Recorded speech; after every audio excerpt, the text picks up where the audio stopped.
Hey, it's Ashley and Patty, and we are your co-hosts for the Phoenix Forte podcast. Join us to connect to healing and joy after divorce by chatting with phenomenal guests, fearlessly confronting hot topics, and feeling the spirit with our mic drop moments. So jump into the flames, rise from the ashes, and be strong and loud as you hang out with us here at Phoenix Forte. Hey, Phoenix Forte listeners, welcome back. You'll notice we don't have Patty with us today. She wasn't able to join us. So it's just going to be me and our guest. Our guest today is Beck. And I might say this every episode, but it's just as true right now as it has been in previous ones. I'm so excited for our conversation today. Beck and I have ran into each other in our professional realms a couple of times, but she is the author of a book titled Finding Joy in the Grief Cycle, Your Guide to Navigating Grief. So, of course, when I wanted to have an episode talking about the grieving process that comes with divorce and what that feels like, she is the one that I wanted to have on. So thanks for coming, Becky, and welcome. Will you just tell us a little bit about how you ended up in this grief world? Yeah, it began back in 2011.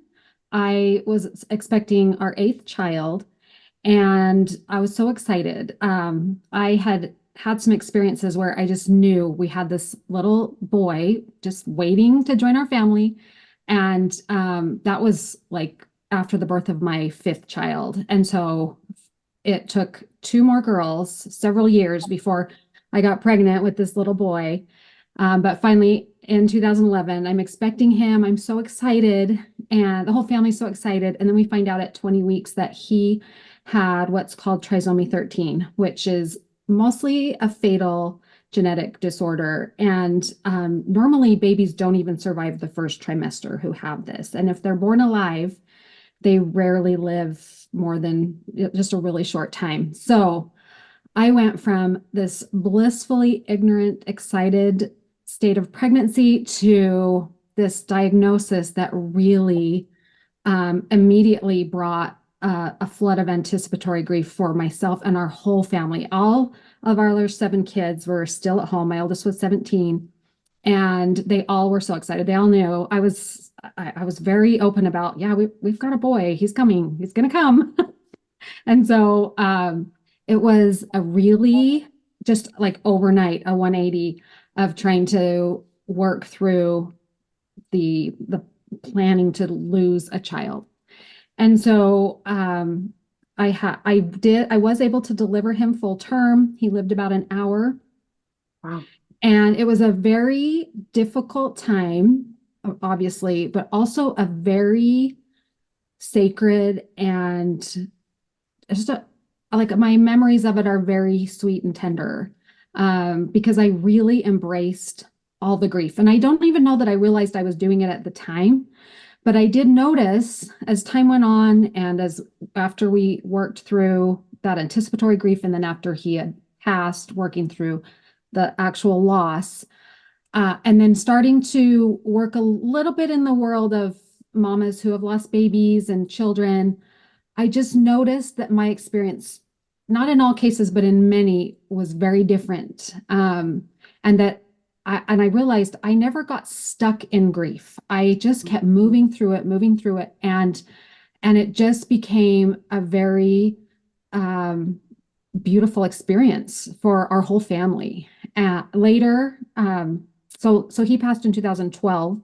In 2018, my father passed away, and then I learned even more about grief. And so I wrote a little book, not the one you mentioned, but a different book, a little memoir talking about my experience of motherhood, and then having, these living children and babies, and then one passing. And I felt like God wanted me to do something in this realm. And I wasn't sure what exactly, but I wrote that book.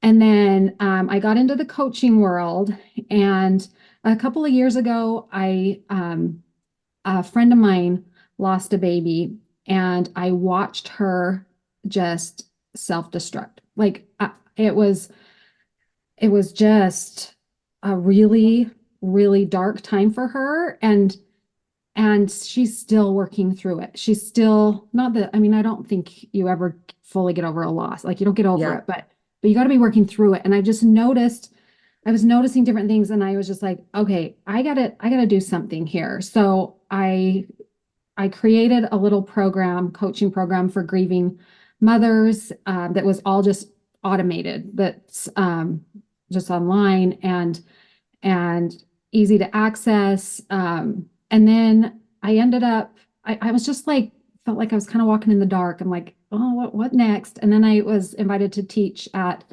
the BYU Life After Loss conference. And I noticed you taught at the Life After Divorce conference. Yeah, I've taught there a couple of times. Their conferences are pretty incredible. Oh, it was their first one. They've only done it twice. And the first year, so I knew that I wanted to just share some things about my experience that brought joy into it, that brought the Savior into it, that made it maybe a little different than others, because we don't really get a manual for grief, like how to grieve. I mean, nobody wants to do that. And so you're not ready oftentimes when it comes. Yeah. And so as I was looking at the things in my experience that helped me, I really went to the scriptures as well and studied there, and I saw some patterns in there. And so I took my experience, I took what the Lord was teaching me, and I put it into the grief cycle is kind of packaged into a framework to be able to work into grief. So it's not the same as the 5 stages of grief, but I feel like this framework, if you can step into it, if you're stuck in one of those 5 stages, if you can step into it, then you can breathe and you can start moving through, because it's okay to feel sad, to feel despair, to feel angry, all of those things that come with grief. But when we become those things, that's when we get stuck. And so I felt like, okay, this I think is something that people it's simple, and the principles can be applied in a variety of ways. So I taught that at BYU, and I could not believe how much it resonated with people. And so I thought, you know what? I think I need to put this into a book. So I was able to, it's just a short little book, but I have had so much incredible feedback. In fact, it sold out at the last conference I taught at. Wow.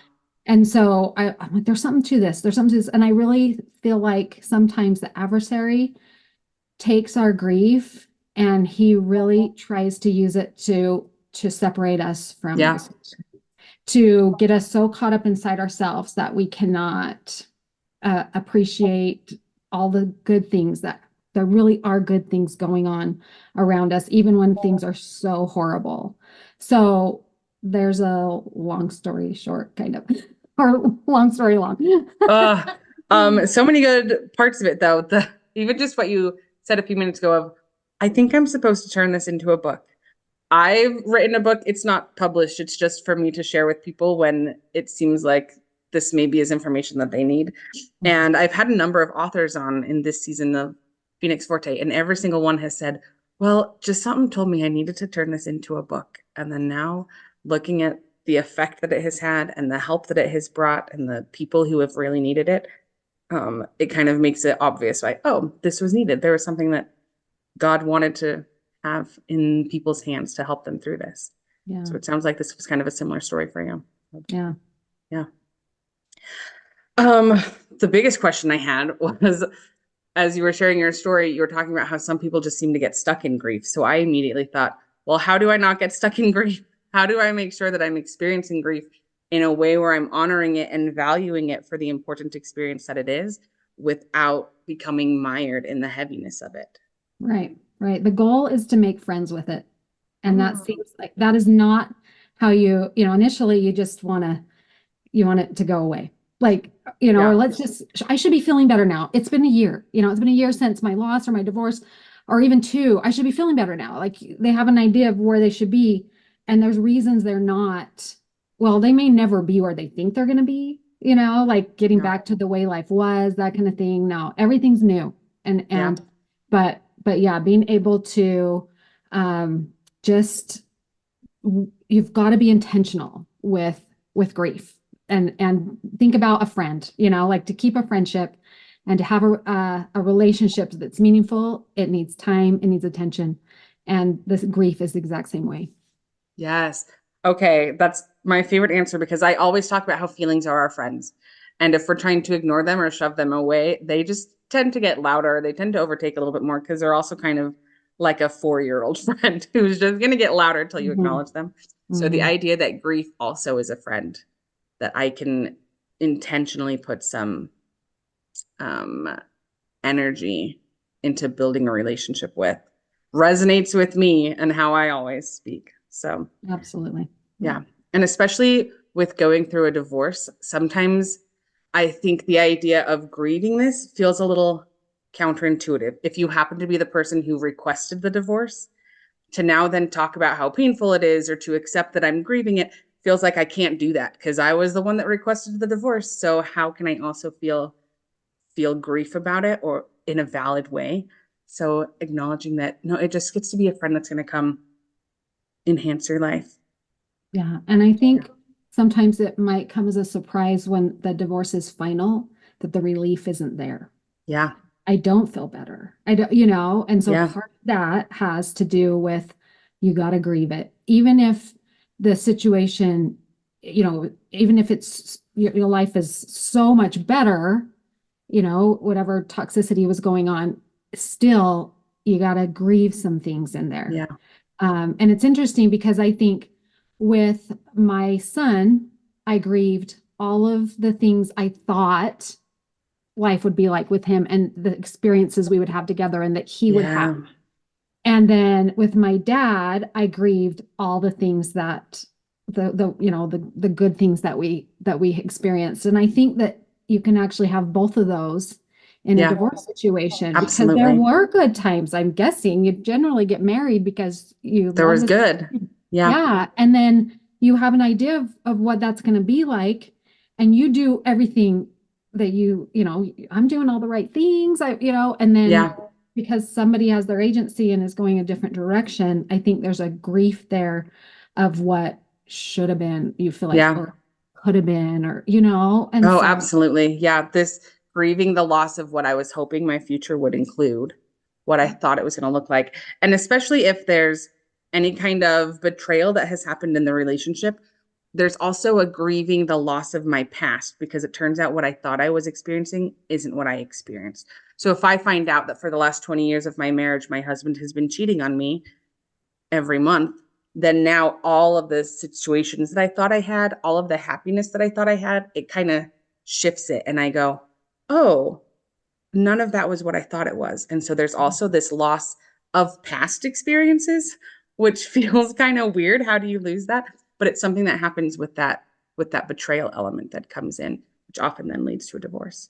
makes sense. And grief and betrayal, they are the way to work through them. There's parallels to that, but you got to realize you've got two layers here. Yeah.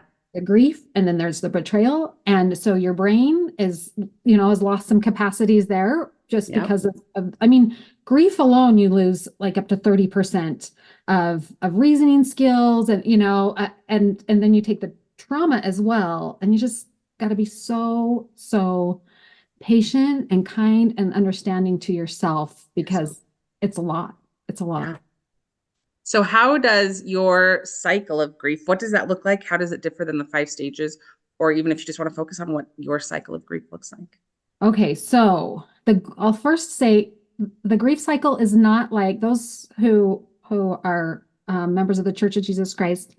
They are familiar with this pride cycle that we see in the Book of Mormon.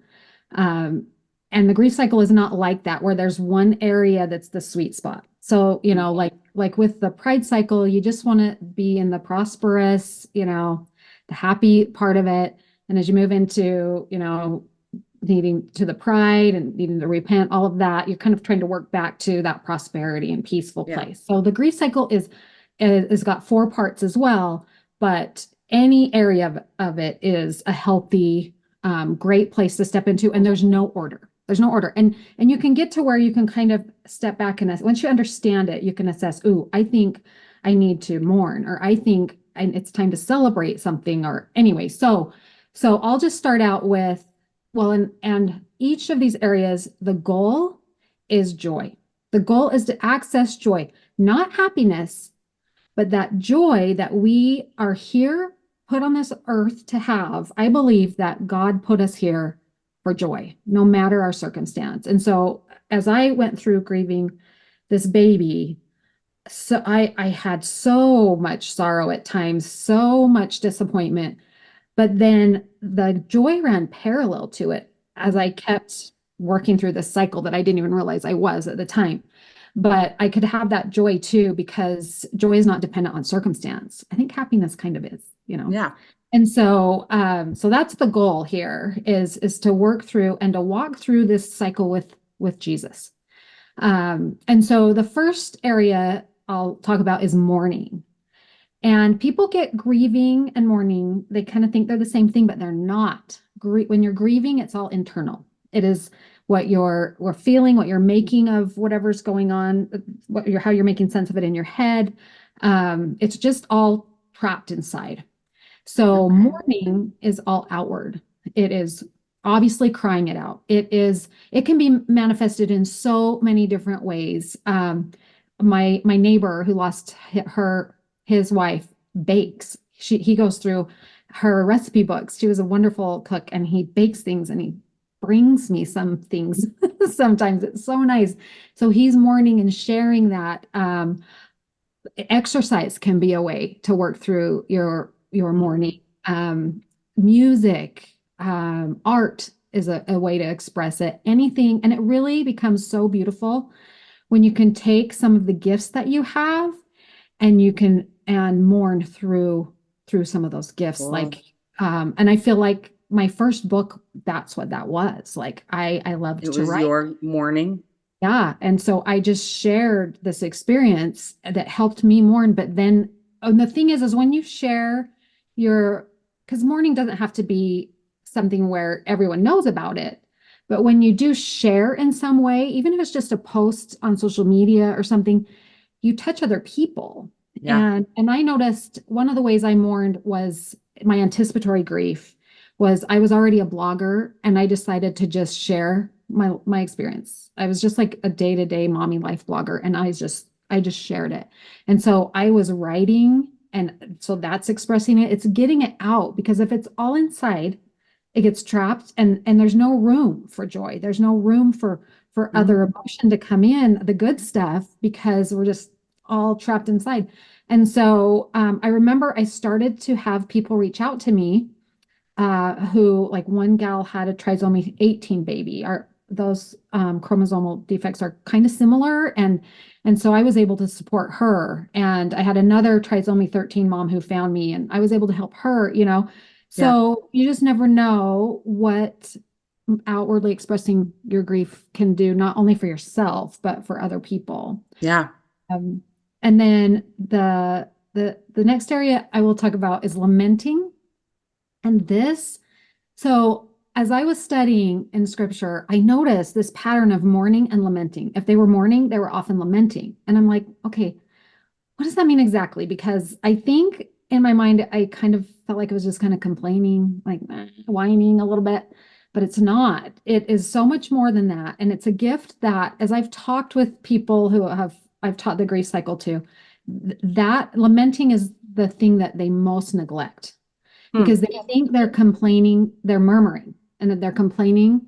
Like I can't complain. I can't complain to God, heaven forbid. Like especially in our faith, where we believe we're going to see our loved ones again. The Savior's going to make everything right. So it's fine. Everything's fine. But we're human today, and it's not fine. And so lamenting, there's some steps to it. But it's basically just taking your complaints to God. It's just turning to Him in some other measure of humility sometimes is necessary, because if we're angry, the last thing we do is want to talk to Him. And so we will, especially if we're angry with Him, but that's the best time to lament. That's the best time. the best time. Take I it love to anger with God. It's one of my favorite places to work. yeah, like he Okay, gets let's it. own this. Yeah. Yeah, he gets it. Yeah. And so and who better? Because sometimes okay, so murmuring is is complaining about God or your situation to other people. Not that that's a problem to share and have people that you trust. But the one who can really help us is our Father and his Mm. Son, who know us better than anyone else. Our creators, they know us. And so as we take that complaint, we turn to them, we complain, and we ask in faith for this help, and then we trust, miracles happen. I have had a lament prayer answered in the moment almost that I lamented. And then I've had others like with my dad. I really struggled with he died from prostate cancer. And I really struggled after he died with the amount of suffering he went through. I'm like, this dad of mine, there isn't a greater servant on this earth. Like, and so why? Why did he have to suffer like this? And I just kind of kept that lament in my heart. And I'm just like, why? And one day, God spoke to me and just said, "Look, there was purpose in that. I know this is upsetting you, and in time, you will know, you will understand." Yeah. So that was 18 months. But and so I took that part of the lament prayer of trust, and I trusted him, and I put it on the shelf, and I didn't let it burden me. I just was like, he told me I would understand. I'm going to understand.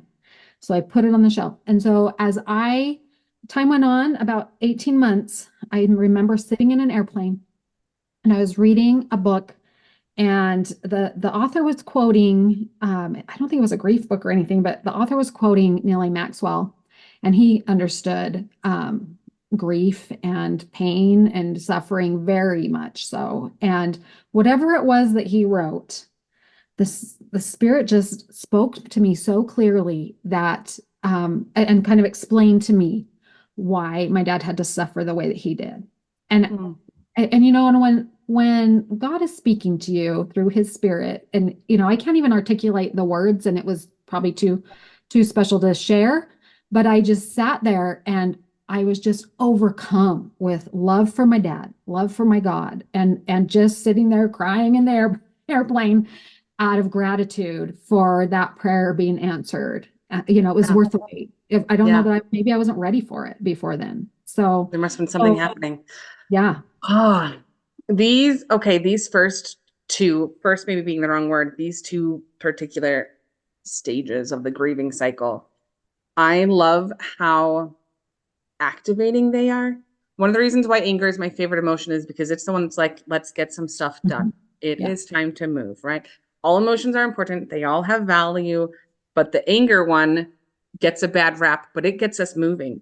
And so I really like how this is getting us moving. It's getting us shifting. It's giving us some energy and taking all of that stuff that's happening internally and giving it a space to be. So this morning, this outward, I just need to express something.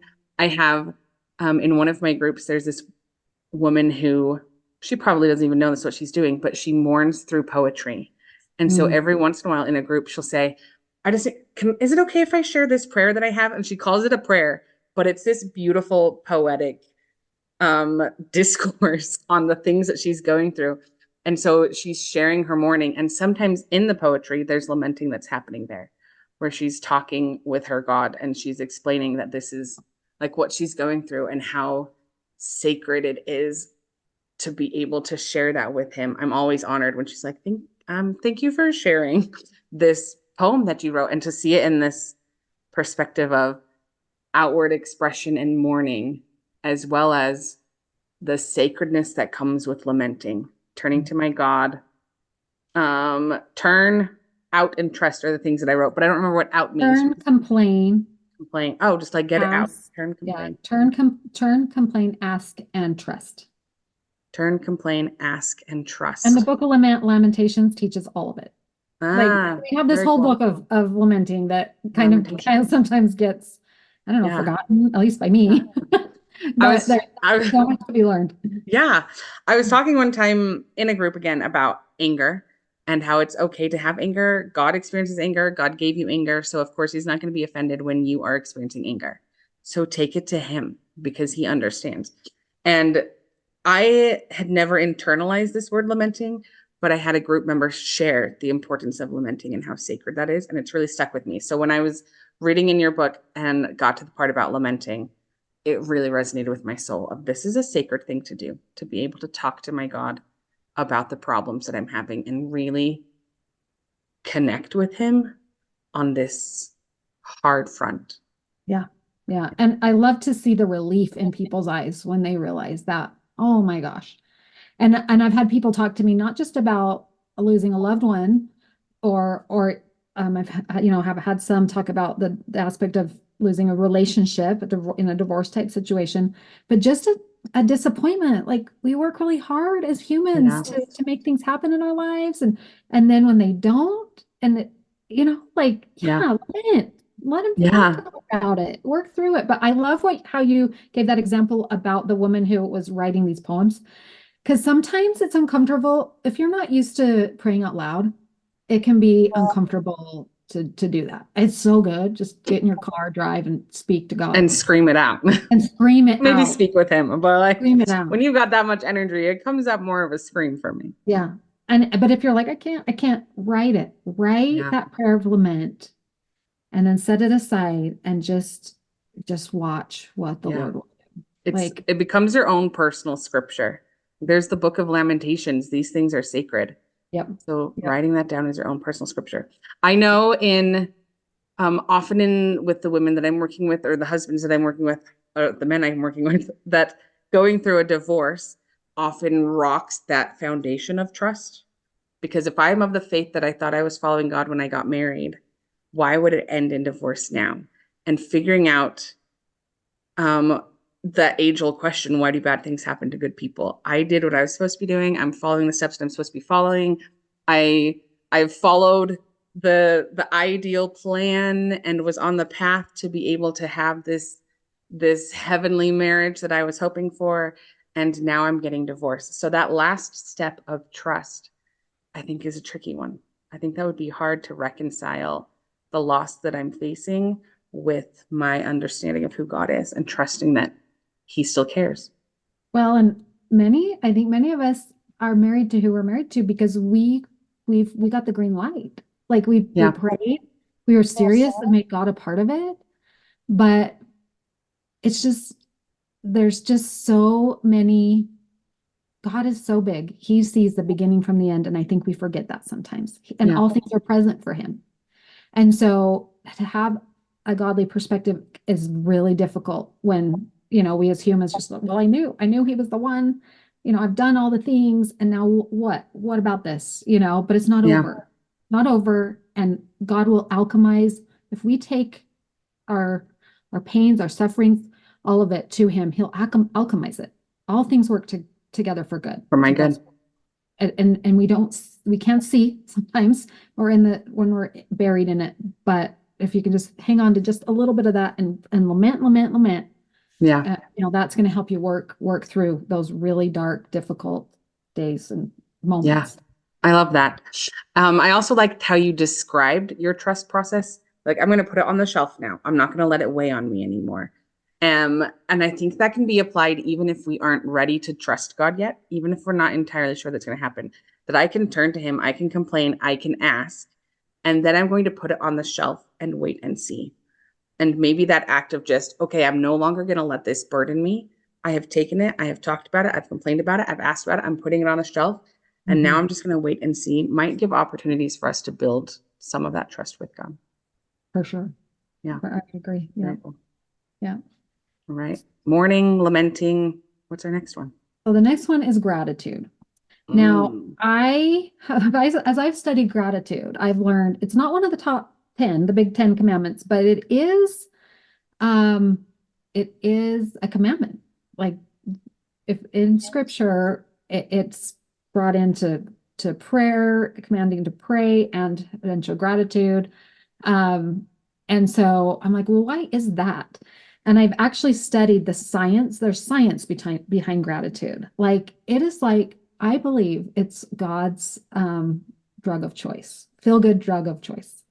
And because it releases all of the happiness hormones. I want to share a quote I don't remember it perfectly, so I have to read it.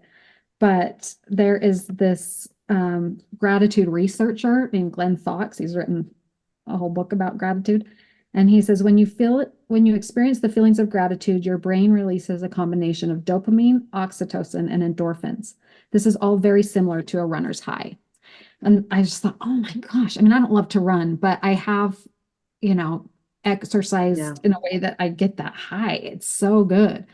And so that's what gratitude can do. And as I've read back through my journals through the time of both losing my dad and my son, gratitude was woven throughout it. Like almost every day I would notice something, and it wasn't a list. Like, I'm looking for 5 things to be grateful for today. I've never been good at that, but just trying to see the hand of God in it, or just the small, simple things that we can be grateful for. And so, and there is so much, but what we focus on increases.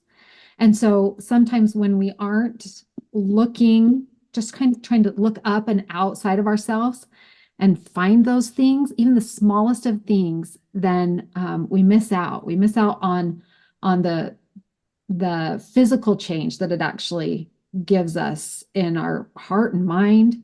Oh, there was a little experience I was thinking of. Oh, I remember I was with my dad one night and he was so sick. He couldn't sleep. He was itching and coughing, and I was tired because I think I'd been on dad duty for a few nights. And so I remember praying, take this from him. Let him sleep.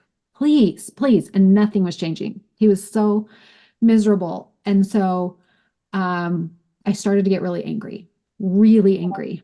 And I recognized it and I kind of pulled back for a minute and I thought, no, there's enough negativity here. I do not want to bring the energy of anger into this right now. And then I just started to think about how much I loved my dad. I started to pray a little prayer of gratitude for him. And all of my mind became flooded with these little memories of experiences with him. And I don't remember if we got any sleep that night, but I do remember that gratitude helped me bear my part of his burden. I mean, his was far worse, but I'll never forget that. And what a lesson that was for me, to just that little bit of shift from a prayer of begging and not getting answers to, well, let me try gratitude here, and how powerful it was. But yeah, being able to find, I mean, you got to look, but when you start focusing outside of your grief, you can see more and more that gratitude will grow and it'll sustain you. I trust that to be true, but I always find myself going, when it's gratitude. I have the same reaction when someone says self-care is the answer. Like, what do you even mean? What does that look like? So I appreciated your example of, there's going to be that other piece there. Like, the anger came, it was there. And then I refer to them as feeling friends. I needed a different feeling friend to help me through this moment. And so using that gratitude as a tool to help get me through this moment and call in a different feeling friend, and then capitalizing on all of the science that comes along with that. I like that perspective of it. I didn't recoil nearly as much, because I think sometimes we hear gratitude and it becomes ignore anything that's a problem. No. And just pretend like it doesn't exist, because if you count your many blessings, you're going to be fine. And I think there's a lot of minimizing that happens with that perspective of just pretend like it's all fine and only focus on blessings. And then now I'm left going, but I don't feel fine. Right. Even though I can count my blessings, even though I can logically name them off. So I love that first we talked about lamenting, and then we're talking about gratitude. And I'm wondering how your brain reconciles having the two, because one is very complaint focused and the other is very finding the blessings focused. And so how do we do that? Does it happen simultaneously? Do we do one and then the other? What does that look like? And maybe you've already answered that, but I just want your thoughts more specifically. I believe everything has its opposite, and they can coincide at the same time. Not always, but they do. And during that night, it was such a hard night. I didn't leave the space. I didn't, I stayed in it, but gratitude helped me bear it. And so the next, we still had so many hard days. It didn't fix anything. And I didn't ignore what was reality, but I embraced the reality. I think you can do both. You can embrace what is, you can feel, do the lamenting, all the things, but then you can also realize that there are all these other things around me to notice and to recognize. And one thing, my daughter, she wrote, one of my girls, I think it might have been on our mission. She had a lot of hard things going on, and she is my girl that has really battled anxiety and worked really hard to be able to leave home for 18 months and all that. And one tool she uses is she'll have whatever difficult thing that's causing her anxiety or that she's faced with that's really hard. And she will ask the question, but it was good because, and that causes her to look and try and see, because every experience God can turn to our good in some way. And so I think a lot about those words that she taught me is, but it was good because, well, what was good because of it? Like, you're gonna have to dig in and look, and sometimes you won't always find anything, and that's fine. But another example I would say is when everything came crashing down, when we had this ultrasound and finding out that this baby was so sick, I made a conscious decision to live. Like, I was like, he's alive inside me right now. And I've got these 7 other kids who are doing some really great things, and they need their mama, And so like I grieved through all of it, but I also got in there and was present with what was going on with the people I loved around me. And so a lot of my gratitude was connected to that. I know there are times when I've found gratitude more so in like nature type things, like trying to get outside of my space and appreciate God's creations. And so there's so many different areas, but it takes a little bit of effort. Like, I was not born a grateful person. Literally, I was a glass half empty. Am I saying that right? Kind of child. And then in my 20s, I was faced with some health problems and other things that really, like, I was trying to grip onto something to feel better. And I noticed that as I started to look outside my situation of hard at other things going on, I was able to, it was like a drug. It really can be like this feel good drug that, if you can use it in a healthy way. Yeah. I think like what you were talking about with the, everything's fine. No. Everything. And I never, like, if in my blog posts, I don't think I ever gave the impression everything was fine. I talked about the terrible ultrasounds that would come up every time and all the different things. Yeah. But there's so much good stuff too. Like, yeah. I think sometimes we knee jerk into, I can't have both. That if I'm feeling happy, I can't also be feeling sad. If I'm feeling like divorce is right, I can't also be grieving. If I'm complaining, I can't also be grateful. And so just the acknowledgement that we get to feel both of those. There's that movie Inside Out, the first one, right? Where the end of the movie is all about how sadness and happiness coexist and enhance each other in a really beautiful way. And I always thought that movie was ridiculous until I went through my first big grieving with my divorce, where things fell apart and I didn't know what to do. And so this idea that I could be okay while things were also not okay didn't make sense. How do I figure that out?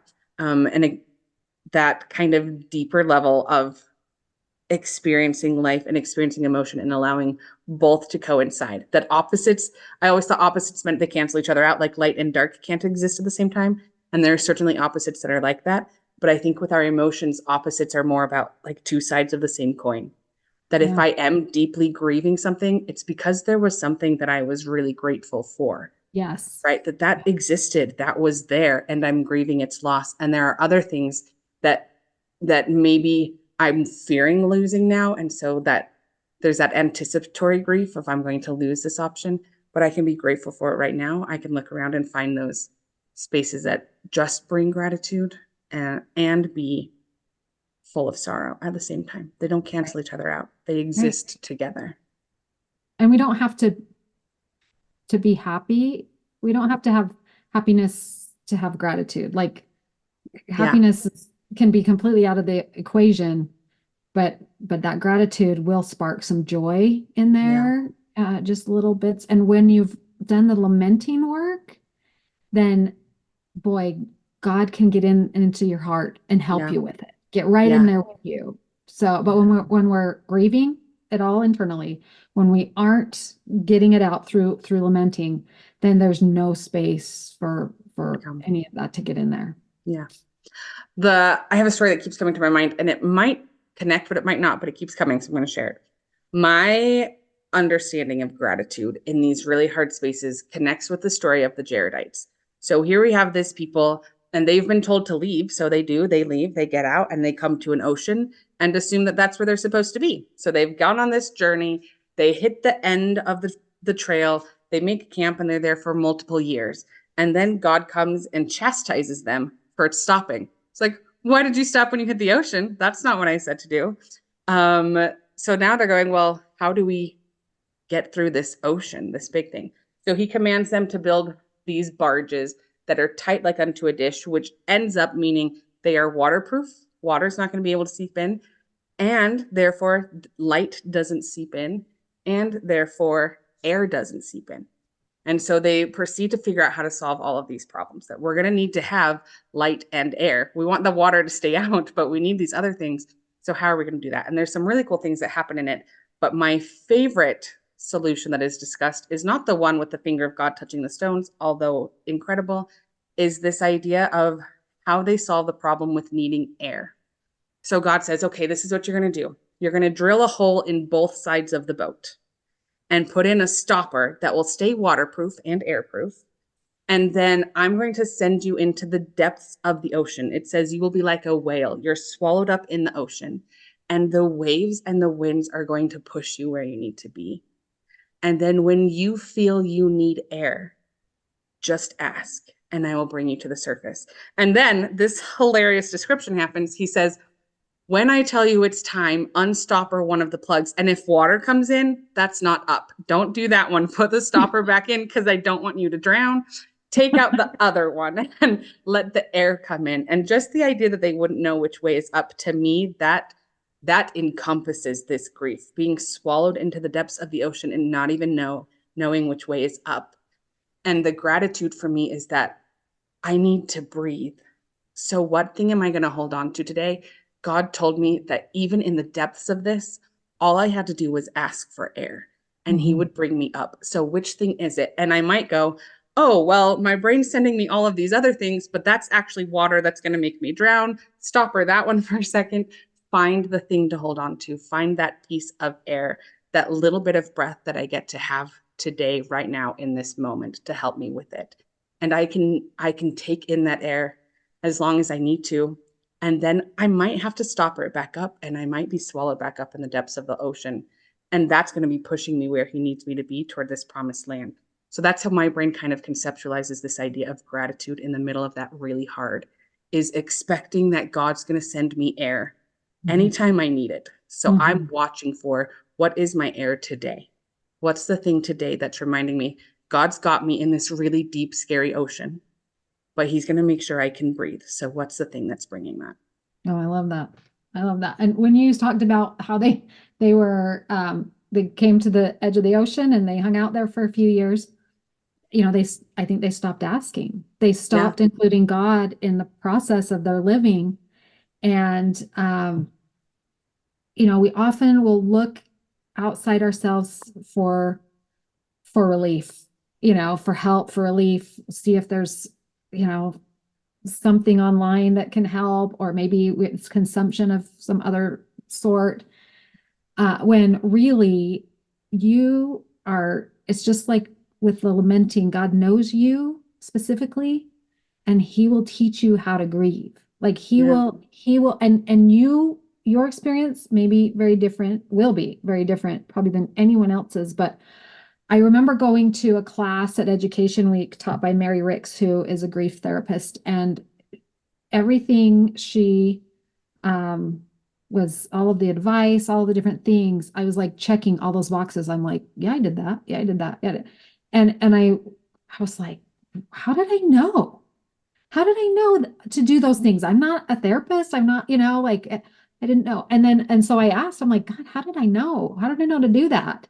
And then in one moment at the first Life After Loss conference I taught at, the words, I'm walking down the hall and the words came as clear as day. My spirit taught you how to grieve.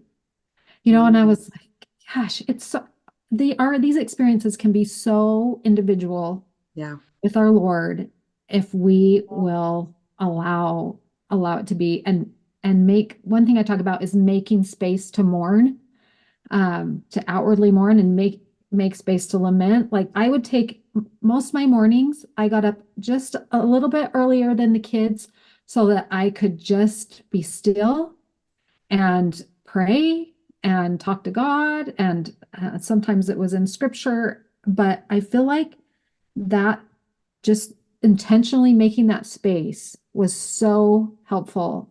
And I teach about trying to make space in the morning and trying to make space at night. Of course, anytime through the day would be awesome, but to really do some of your grief work. Because when you think about in the creation, we're taught that after each day, the Lord says, and the night and the morning were the first day. And then after the second day, and the night and the morning were the second day. Our days begin the night before.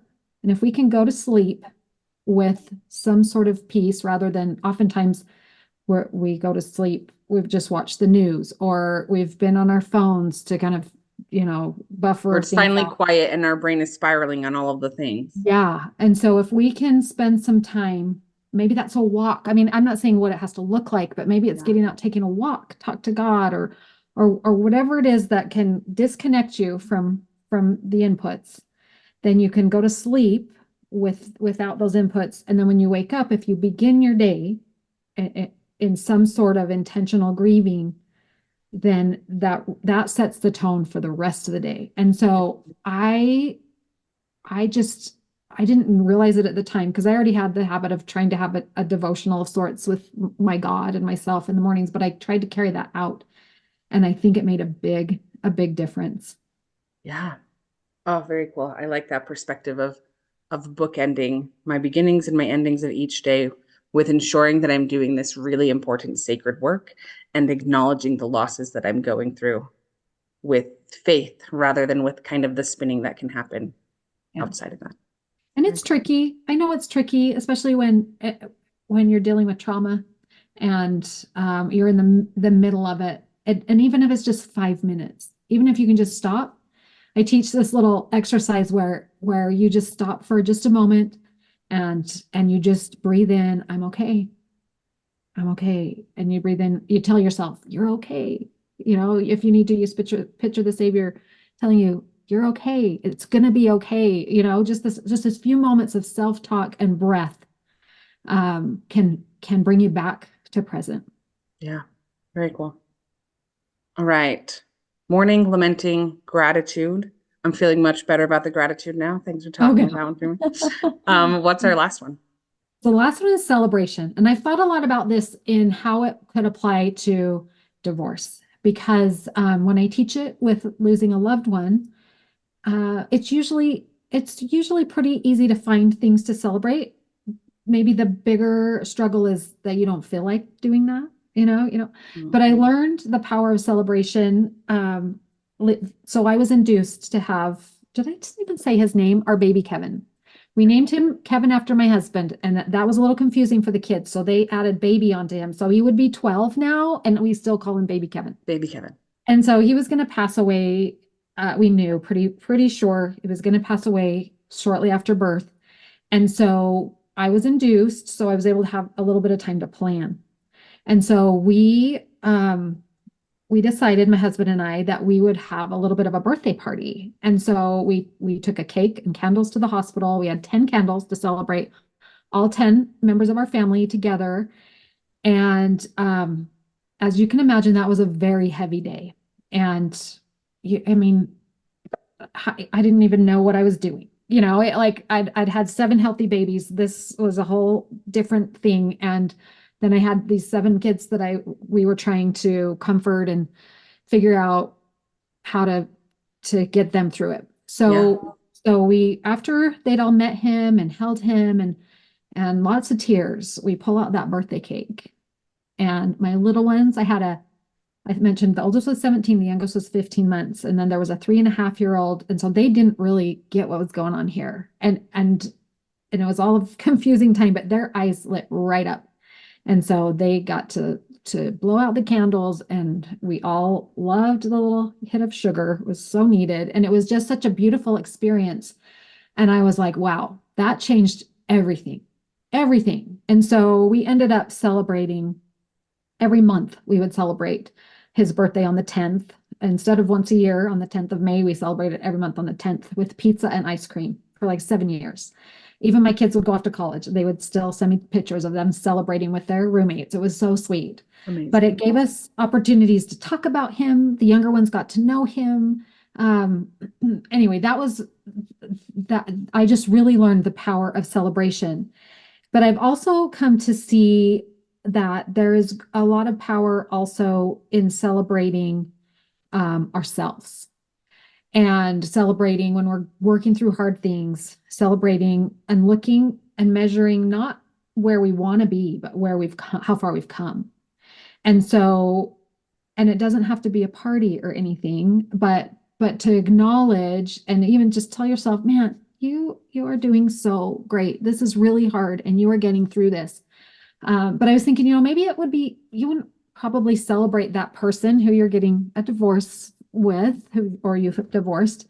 But I know I've watched my sister who's been through a divorce, and she very quickly, when she divorced, she had baby twins, and she very quickly acknowledged the gift and blessing that those babies were from that relationship, even though it didn't go the way she had planned, all the things. And that I've watched her celebrate that over the years and celebrate those kids and not look at it as things went wrong, or notice that things went wrong. But she was always focusing on what was right and what the blessings were. And she ended up creating a really beautiful relationship with their birth dad and her current family. And I mean, that's not always possible, but she just really has been so good at celebrating and looking for, well, what this was good because, type of a thing. I also think that you can look back and just look for different things that could be celebrated.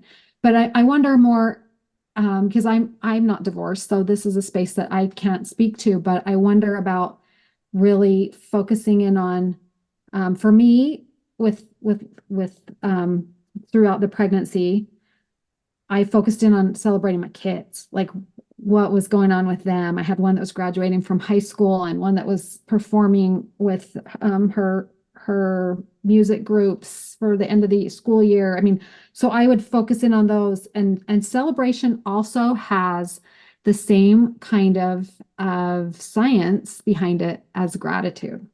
And so like all those great endorphins and different things come out through celebration. And so finding opportunities to do that. But I think really focusing in on how far you've come, like measure the gain, because there's always going to be a gap, most likely, because we're wired to always be trying to do better. And we see things and we want new and different things in our lives.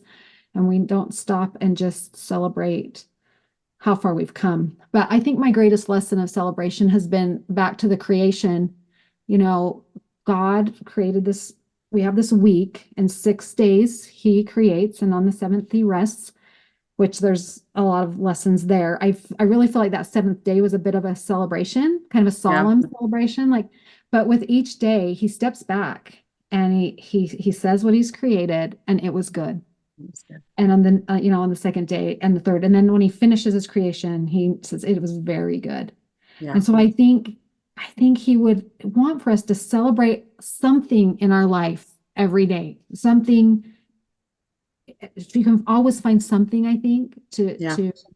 um to really notice and celebrate. And I realized through my loss of my son that there was a lot of celebrating because of the things that were going on with me and this grief and stuff. I realized how helpful it was to get outside myself and celebrate the great things of others. I even remember I had a friend who was pregnant, due with a boy a month after me. And how far along would I have been? I was probably like 7 months along when we threw her a shower at my house. And I knew my baby's not going to live. Yours is. And I loved celebrating her. I loved it. And that might not be, work for everyone, but we can always look for something to find to be able Yeah. to give some Yeah. celebration to. Oh, okay. I love celebrating. So I love that this is a piece of it. And I've never connected celebrating into a part of my grieving before, but I've just been taking notes of all the different celebrations that I've seen. So in like groups that I lead, one of my first tasks as the therapist is to help this person see that they are good and that they're doing a good job. And so sometimes they'll tell me a story about all of the feelings that they did that day. And I'll say, hang on. Is it or is it not true that you woke up this morning and took care of your kids? And yeah, I took care of my kids. And then I'll make them say, that was amazing. Good job. So in this one particular group, I'm going to change the name. We'll say her name is Jessie. In this one particular group, I was doing this activity. She had just told me all of the things that she felt like she was failing at. And I said, well, let's just walk back. Did you or did you not set a boundary and express it? And she was like, well, I did. I just did it wrong. And I didn't do, hang on. No. You set a boundary and expressed it. That's not something you could have done before. It might feel small, but that was huge. So good job, Jessie. Again, I changed her name, right? And she was like, I don't know. And I said, I need you to say it. And I made her say, good job, Jessie, to herself, right? And then we go to the next thing. And I told her again, good job. And I was like, can you say that back to me? And she kind of mumbled it. And I was like, let's have a little bit of energy. And I made her say it a little bit more.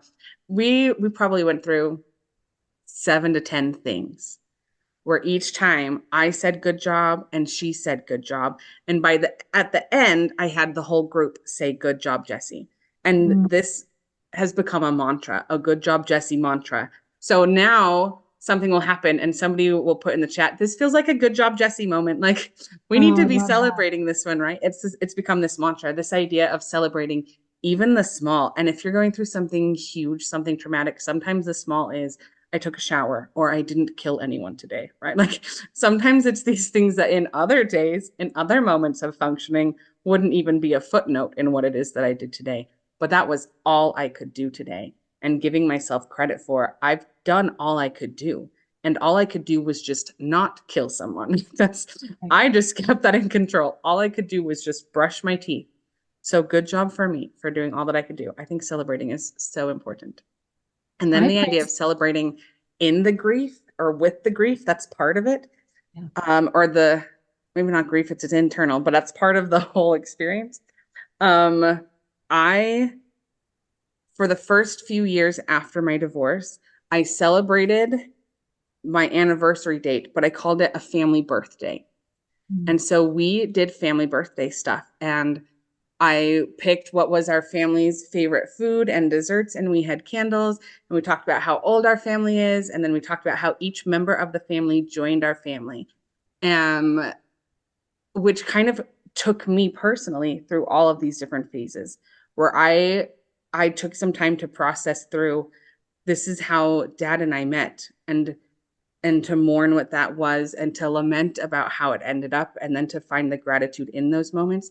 I went through all of that personally, and then I included my kids in the celebration of it. So I would pull out pictures of, this is how we met, and these were the first years of how we dated, and just talk with my children about how this is how our family started. And then we would share birth stories of each of the kids. This is how the whole family has come together. This is what their birth stories look like and how they've joined our family. And I would do that, and part of me would think I was crazy, because why am I subjecting myself to this? But now I can look back at it and go, oh, there was this piece of me, the spirit led me into this is what this process looks like. This is how we move through these phases. This is how we mourn and lament and find gratitude and then celebrate even all of these little things. So we would do family birthdays. I've had clients who did things like reclaiming photo shoots. So if they just got, especially if it was a really hard or abusive marriage, they would find those things that they loved, but in the relationship felt like they weren't allowed to love. Even something as simple as like a pair of shoes. Maybe their ex-spouse was very controlling about what they would wear. And so they would find these things and allow themselves to just love it and then capture that in a photo shoot. This was my reclaiming photo shoot. So I'm bringing back my life. Or a rainbow birthday party was one that happened where I've just gotten out of this really dark, heavy space. And today is my actual birthday, but I'm calling it my rainbow birthday. It's my birthday that happened after the storm. And I'm just going to celebrate that I made it through that really scary, abusive space. And I am still alive today. I made it. I made it to the rainbow. So I've seen this idea of celebration all throughout divorce recovery. And there's something really powerful about it. Well, I love the beginning where you gave the example of praising the one gal, because that, like, praising, we don't praise ourselves near enough. I really believe God's up there just, you're doing great. You are, you know, like he loves us. He's so proud of us. He gets that this is hard. Being a human is so hard. And so when we can learn to recognize that he's constantly praising us and then can do that for ourselves, that's significant. But that is a beautiful way that you reframed a date that is hard. I mean, so hard. And yet you found a way to create this beautiful experience for your family.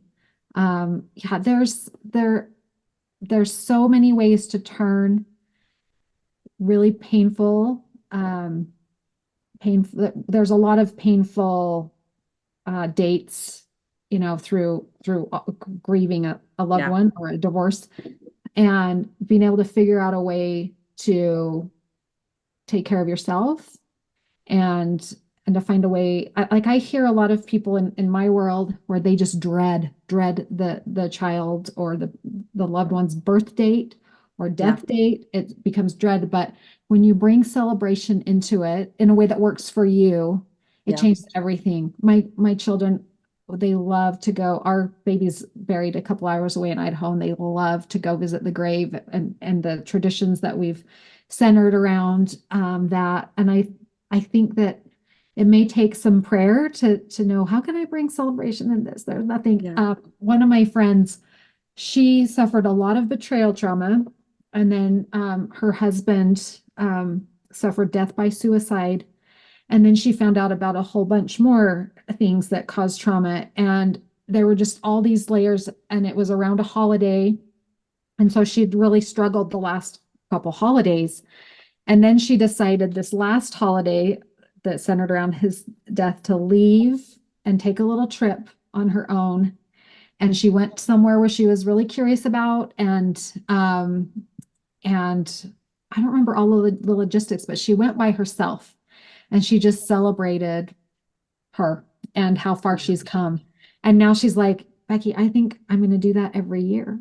She's like, explain to my kids, because it was a holiday that is, you know, family oriented. But she's like, just explain to my kids that I need to do this. You know, we're gonna and they're adults. The kids are all adults, and so. But I thought, what a awesome thing that she worked that, instead of just, I got to trudge through it. I'm going to dread it for 2 months, and then I'm going to hate it for however long, and then I'm going to be, you know, dreading it again for, you know, and it's going to come back type of thing. She just, now it's become this thing where that was a beautiful healing space for her, and you know, now a new possible tradition. Yes. Oh, I love that, because what was on my mind was, I want to talk about how celebrating doesn't have to be a big, loud, external thing. It can be a kind of more quiet, internal moment of just trying to find peace through that. So I love that you shared that story. One time I was renovating a basement, but I didn't have money to actually do everything that you might do in a renovation. I had to just do some like working with what I have type of things. And in this basement, it had diagonal wood panels. So the paneling was diagonally, and then it was this giant rectangle of wood panels that were just kind of sporadically throughout the room. And I didn't have enough money to actually take down and rebuild a whole wall. So I needed to work with this panel, and I was trying to figure out what to do with it. And there was the idea of I could just paint over it, and then it wouldn't be as big. But if I painted over it, the diagonal panels would still be there. They weren't going to suddenly disappear into the wall by painting over it. So I wanted to do something else. So what I decided to do was accept that this random diagonal panel was part of it and turn it into something cool. So I painted a gradient rainbow. So it would start at one end, and then with each new section of panel, a new color would be introduced, and then they would all just kind of flow into each other. So now it looked like the diagonal panel was supposed to be there, and it was supposed to be diagonal, and it was part of the art because the whole thing was set on a diagonal. I think sometimes we might accidentally say, I'm trying to do this and I'm just going to paint over it and pretend like it doesn't exist and hope that it disappears into the wall. But that doesn't actually work. So when we're trying to ignore it or push it away or pretend like it's not there, it almost becomes a bigger focus. Like you're going to walk into the room and you're going to see this random wall that doesn't look the same, and it's not going to make sense. That's when it becomes this dread. I'm dreading the date, or I'm dreading the space, or I'm dreading that moment when I'm trying to pretend like it doesn't exist. And to me, celebration is this idea of, no, let's acknowledge this is happening, but how can I turn it into something intentional that's adding value into my life or adding beauty into my life, and utilize what I have and where it's at with this acceptance of reality. But I'm not going to allow it to still be the pain. I'm going to use the reality of what it is to bring beauty and add value to my life. Yeah, for sure. And I think it's important to understand that there's the celebration that you automatically think of the party type, but there's the solemn assembly. Yeah. Those are celebrations as well. And sometimes that will, like in relation to death, we have our funerals. Mm-hmm. And sometimes, even though they're difficult, so much healing takes place as you celebrate that person's life and you focus in on the good, because everyone comes with their true self and their false self, and some of us are living with people who have been in their false self for a very long time. So it's hard to remember who they truly are, who they are. Mm. And so, but at funerals, you don't hear much of any of their false self, you focus in. And so, but also you're outwardly mourning for a whole day, usually with a funeral or, a big part of it. Yeah. And so that helps as well. Yeah, absolutely. I love that solemn celebration. It doesn't have to be big, loud, colorful. It can just be acceptance of this is what's going on and how am I going to use that in a way that adds value? And that adding value could be a quiet affair. Yeah. It could be, I'm going to disappear for this weekend and really just reconnect with me and reconnect with my God. This kind of winter season of experiencing it. Yeah, for sure. Yeah. Very cool. I have really enjoyed this discussion. Thanks so much for coming on and for sharing these ideas with us. I think it's going to be really beneficial for, it was beneficial for me already. I think it will be beneficial for listeners. Without a doubt, that's going to happen. If they want to learn more about you or find your book, where can they find those things? So my website is whatmatterswithbeckybeck.com.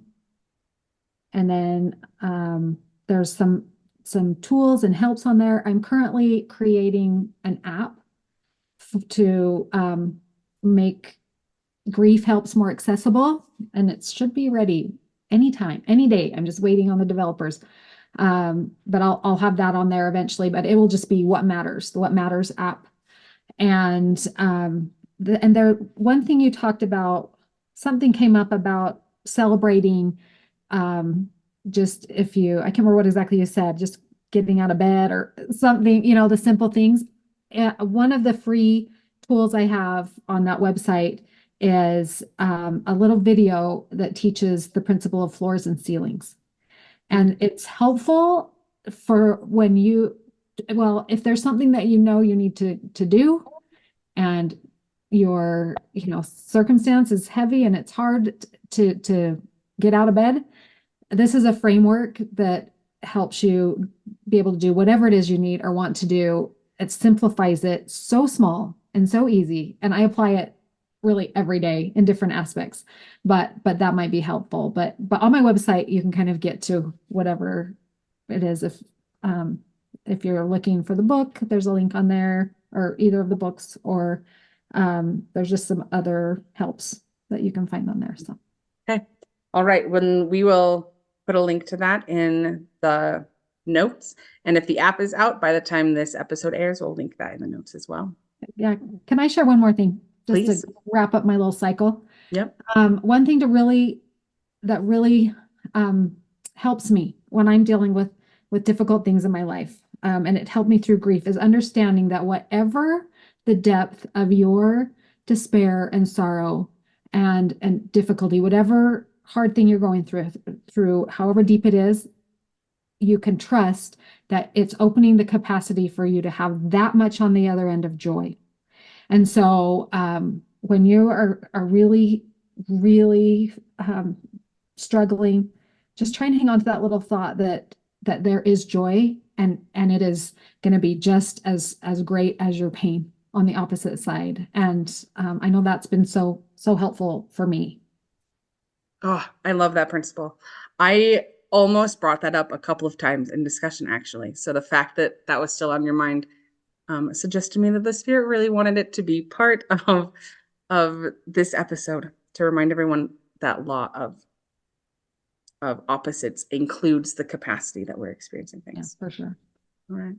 Thanks so much for this conversation. Thanks for listening, everyone. Remember, you are not crazy and you're not alone. And we'll see you again on the next episode. Thanks for listening, everyone. We would love to hear from you. Please connect with us on social media at Phoenix Forte Pod, POD. Feel free to send us any questions or comments on Instagram.